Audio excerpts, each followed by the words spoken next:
revisaremos este tema de perforación esofágica como repaso para cirugía. Entonces, las generalidades de la perforación esofágica, ¿cierto? Es que constituye una emergencia médico-quirúrgica, asocia alta morbimortalidad y requiere alto grado de sospecha, ¿ya? Y asocia alta morbimortalidad importante. Nuevamente, la clínica va a tener un espectro variable y va a ser poco específico y va a depender de la localización, el tamaño y el tiempo y la evolución de la lesión, ¿cierto? Respecto a la clínica más clásica, ¿cierto? Existe una triada, ¿cierto? Donde se describe la presencia de dolor, fiebre y aire subcutáneo. Este dolor va a depender de la localización, que puede ser a nivel cervical, torácico y abdominal, acompañado de la fiebre y el aire subcutáneo. Este aire subcutáneo puede ser palpable al examen físico como crépitos subcutáneos o visible en la imagenología. El síntoma más frecuente, ¿cierto? Va a ser el dolor. En 70-90% de los casos va a estar presente y se relaciona, como vimos previamente, con el sitio de la perforación. Este dolor puede ser a nivel cervical, ¿cierto? Como dolor cervical, acompañado también de odinofagia o disfagia, o a nivel torácico como dolor retroesternal o epigástrico, que puede asociar a su vez disnea y complicaciones respiratorias. También obviamente puede haber dolor abdominal y asociar síntomas como tipo peritoneales. Respecto a otros cuadros clásicos, ¿cierto? Se describe la triada de Mackler en el síndrome de Burhab o Burhab, no sé cómo se dirá, que corresponde a una de las causas de perforación esofágica. Y esta triada de Mackler, ¿cierto? Implica la presencia de dolor torácico, ¿cierto? Porque la localización de este Burhab a nivel torácico, vómitos y enfisema subcutáneo. Entonces, triada de Mackler, dolor torácico, vómitos y enfisema subcutáneo, pero que se presenta solo en el 50% de los casos de este cuadro. Otro signo es el signo de Hamann, ¿cierto? Que corresponde a la crepitación mediastínica sobre el precordio, que está sincronizada con los latidos del corazón por enfisema mediastínico, pero obviamente es algo de literatura infrecuente. Y mucho más importante, creo yo, la presencia o no de trastornos sistémicos dentro de este cuadro, ¿cierto? Que pueden traducir gravedad, que traducen gravedad, más bien. Respecto a la etiología, la podemos dividir en si es perforación esofágica secundaria a iatrogenia, que es la causa más común en la actualidad, por ejemplo, en relación a procedimientos endoscópicos. Y también tenemos secundaria a perforación no iatrogénica, donde tenemos distintas etiologías. Por ejemplo, tenemos la ruptura, entre comillas, espontánea, que también conocemos como síndrome de Burhab, ¿ya? Que es, entre comillas, espontánea porque se debe a un aumento brusco e intenso de la presión intraabdominal, principalmente en contexto de vómitos y arcadas significativas. Entonces, la verdad es que de espontáneo no tiene mucho y se debe a presión intraabdominal intensa y brusca, probablemente en contexto de vómitos. Esto ocurre, por ejemplo, en pacientes alcohólicos. De hecho, no sé qué tan cierto será, pero el profesor cuando hice este seminario me dijo que el Burhab, el famoso Burhab, era un marinero que andaba ahí tomando y de repente al llegar a puerto se perforó, supuestamente, ¿ya? Este síndrome de ruptura espontánea de Burkhard, ¿cierto? Es la etiología que asocia peor pronóstico según esta bibliografía que revisé. Otras causas, ¿cierto? Son traumáticas, pero la verdad es que es infrecuente y si es que aparece es principalmente en trauma penetrante por una patología esofágica, ya sea malignidad, un cuerpo extraño que perfore, ingestión de cáusticos, que dentro de este tema la perforación esofágica en ingestión de cáusticos es infrecuente, pero también alta morbimortalidad y entre otras enfermedades intrínsecas del esófago.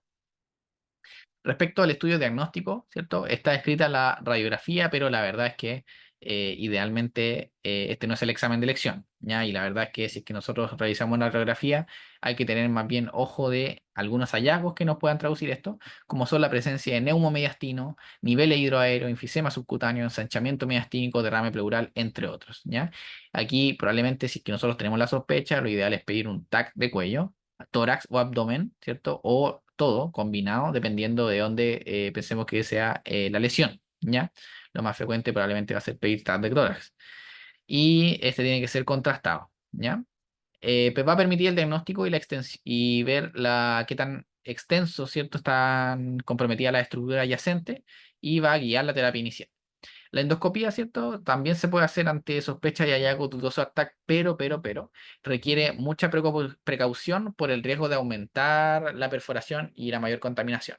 Además, tiene cierta ventaja que puede ser terapéutica, pero aquí lo importante es que la endoscopía es uno de los exámenes que probablemente se pueden realizar no necesariamente en el agudo, ¿ya? Y que al final la decisión de realizarlo o no va a ser del especialista. Si nosotros pensamos que hay sospecha de perforación endoscópica, no nos corresponde a nosotros decidir si va a endoscopia o no. Nosotros probablemente tenemos que evaluar la imagenología, especialmente un TAC, ¿ya?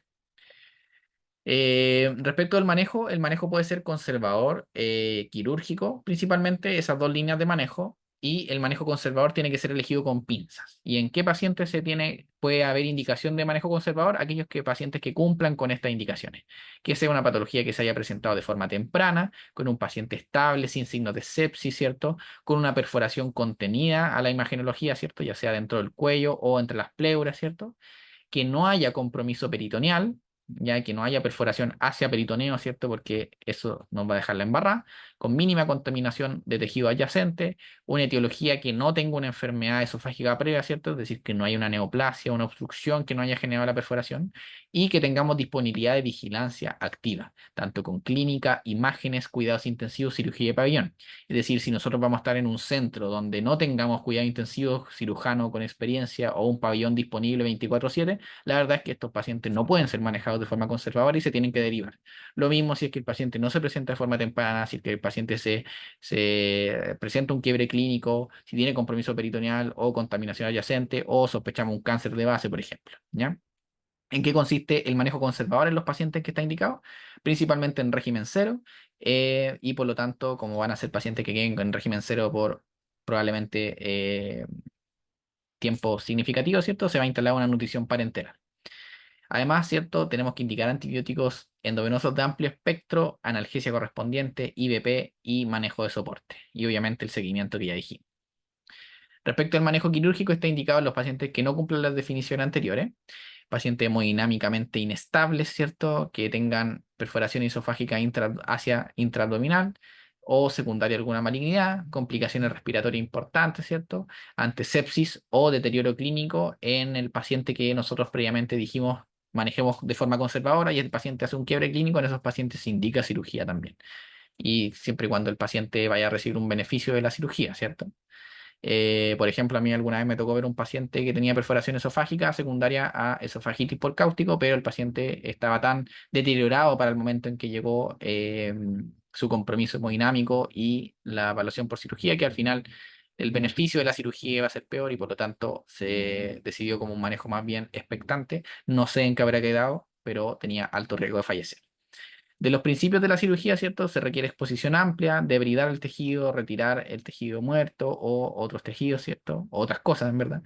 El cierre del defecto, ¿cierto? Y evaluar si es que se realiza una esofagostoma, esofagectomía, ¿cierto? Etcétera. Y dejar los drenajes apropiados. Eso más que todo sobre perforación esofágica.